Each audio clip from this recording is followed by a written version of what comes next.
तो green house gas क्या है, ध्यान से समझना। तो कहना क्वेश्चन ये था कि सर ग्रीन हाउस गैस के कारण कह रहा है कि जब फैक्ट्री की धुआं, कार की धुआं बढ़ता है तो क्या धरती पर गर्मी बढ़ जाती है। तो सर अगर कार चलती है तो धुआं निकलती है, फैक्ट्री चलती है तो धुआं निकलती है, तो धुआं तो ऊपर चली जाती है ना। अगर धुआं ऊपर चली जाती है तो नीचे गर्मी क्यों बढ़ता है, धरती पर गर्मी क्यों बढ़ जाता है। ग्रीन हाउस गैस का इसमें क्या प्रभाव है, आइए समझते हैं। देखो ये सन है, सूरज, ये सूरजमूसा है अमर का। अमर का मूसा क्या क्या ये पृथ्वी पर किरण भेज रहा है। देखो किरण आ रही है, किरण आ रही है ना। अब देखो ये पृथ्वी क्या करेगी, और पृथ्वी और इसके बीच में क्या है, वायुमंडल है। वायुमंडल में बहुत सारा गैस होगा, बहुत सारा जलवाष्प होगा, बहुत सारा धूलकण होगा, होगा कि नहीं होगा। अब ऐसी बात है, होगा कि नहीं होगा, होगा कि नहीं होगा। तो गैस है, जलवाष्प है, धूल है। गैस में कौन गैस भी है, GHG मतलब बोलो बोलो बोलो, greenhouse gas. Greenhouse gas, कौन gas, greenhouse gas. Greenhouse gas में CO2 आता है, CO आता है, NO2 आता है, और सारा गैस भी आता है, बहुत सारा गैस आता है।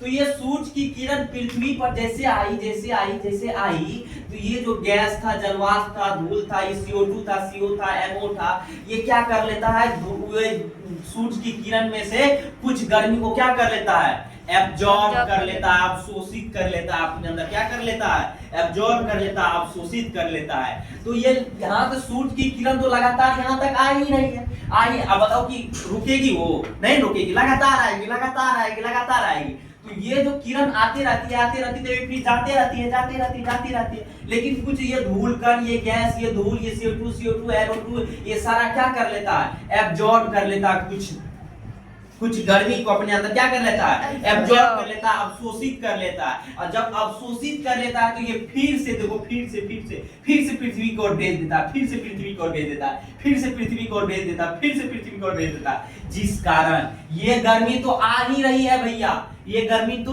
आ ही रही है भैया। देखो ये गर्मी आ ही रही है, ये गर्मी आ ही रही है, ये गर्मी आ ही रही है। लेकिन ये जो एब्जॉर्ब कर लेता है, तब जो यहाँ पे भेजता है गर्मी, तब जो यहाँ गर्मी लगता है, तो इसी कारण क्या होता है, पृथ्वी पर गर्मी क्या हो जाती है, बढ़ जाती है। क्या हो जाती है, बढ़ जाती है। क्या हो जाती है, बढ़ जाती है। एक मिनट, बढ़ जाती है। ठीक है, वहां पे आप ग्रीन हाउस समझाने बैठ चलो, हाँ चलो बैठ ना, ग्रीन हाउस चलो। तो देखो बहुत बढ़िया टॉपिक है भैया, इसको समझ लेना बड़ी बात है। थोड़ा 5 मिनट लेट लगेगा, सुन लो। देखो सूरज की किरण आया, देखो बैठ, इधर घुसा करना होता है। सूरज की किरण आया, देखो सूरज की किरण आया, सूरज की किरण आया, सूरज की किरण आया, सूरज की किरण, बैठ जाओ यहाँ। सूरज की किरण, सूरज की किरण आया, सूरज की किरण आया, देखिए सूरज की किरण आ रही है। अब देखो इस वायुमंडल में बहुत सारा गैस है, बहुत सारा जलवाष्प है, बहुत सारा धूलकण है, और इस गैस में GHG गैस भी है। GHG गैस मतलब ग्रीन हाउस गैस भी है। ग्रीन हाउस गैस कौन कौन है, CO2 है। ऑप्शन हम टेस्ट में मारेंगे इसको, कहेंगे किससे, ग्रीन हाउस गैस निम्न में से कौन है, CO2, CO, NO, हम उसमें दे देंगे कोई, और इनमें से कोई नहीं, तो उसमें नहीं, इनमें से कोई नहीं, इनमें से सभी दे देंगे। तो सभी में मानना है, CO भी है, CO भी है, CO2 भी है, NO2 भी है।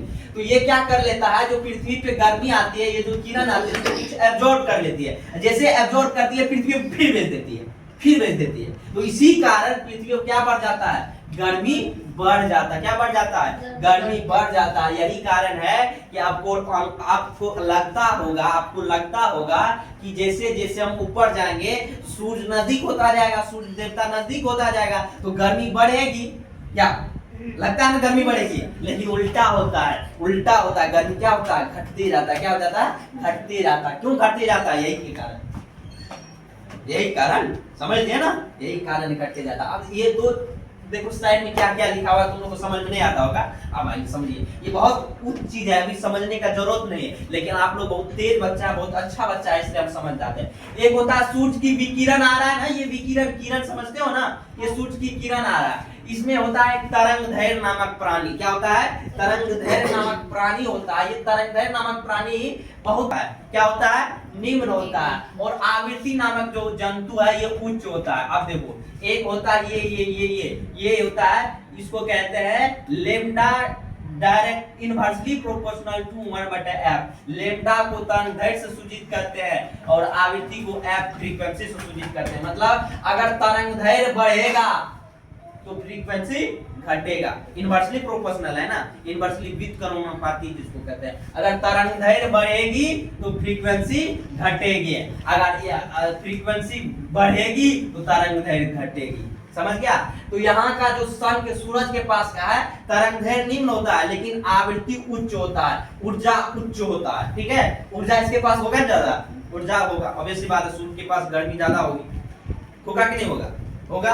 अब देखो यहाँ पे अर्थ के पास, यहाँ पे धारातलीय विकिरण है, यहाँ पे तरंगदैर्घ्य अधिक होगा लेकिन आवृत्ति कम होगी, ऊर्जा भी कम होगी। समझ लिया?